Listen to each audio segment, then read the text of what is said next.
Hi everyone, just a quick video on coil packs and how to test them to see if they're the cause of your misfire. So first of all, I've got in here in front of it is the coil pack. So this replaced the mechanical distributor. Quite an old-fashioned system there. This one, it's called a wasted spark system. This is off a 4-cylinder Renault engine. So modern engines will have something that looks more like this, which is an ignition coil, which is one per cylinder. It's slightly more accurate and gives slightly better fuel economy.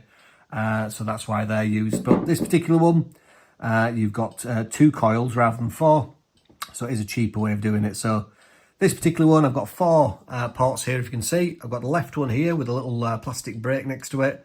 That is supply in from the battery. Then I've got 2 pins along there, which is for 2 coils. So this particular coil will be for number 1 and 4 cylinder because they are a matching pair. And then the next pin along is for number 2 and 3 cylinder because they are a matching pair.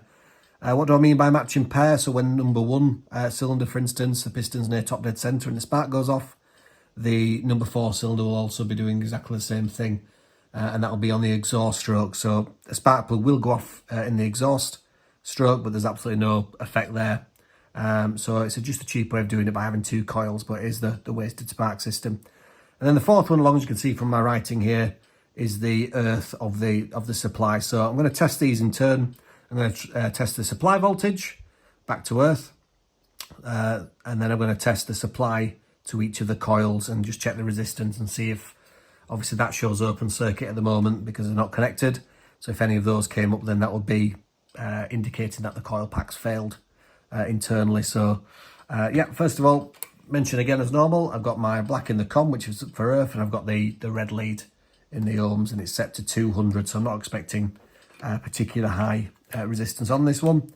So hopefully you can see that I'm going to put my red lead on what I believe is a supply, or what I know is supply, because I've checked the technical drawing, and then back to earth. So on that particular circuit, if I can go steady, 0.8 of an ohm. So ground, supply to ground is 0.8 ohms, which is not a huge amount. So 0.8 ohms. Then I'm going to go supply to coil 1, which is powering number 1 and 4 cylinders, 0.3, again a nice low number. If these were extremely high, obviously I'd have concerns that during running it might cause a misfire, and obviously if it's an open circuit it is the cause of the misfire.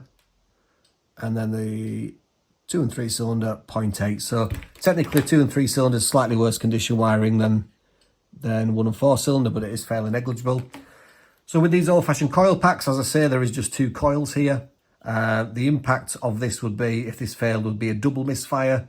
So it'd be quite obvious straight away that you've got a problem. This is just a quick way of testing to see if it is definitely the case. Whereas obviously with one of these, you just get a single misfire. The easiest way of diagnosing if one of these has failed is to take it out, move it into a different cylinder and start the car again and see if that misfire goes with the coil pack to different cylinders, and then you know pretty much for a fact that it's this coil pack, so this ignition coil, sorry. Hope that makes sense, and I'll see you on the next one.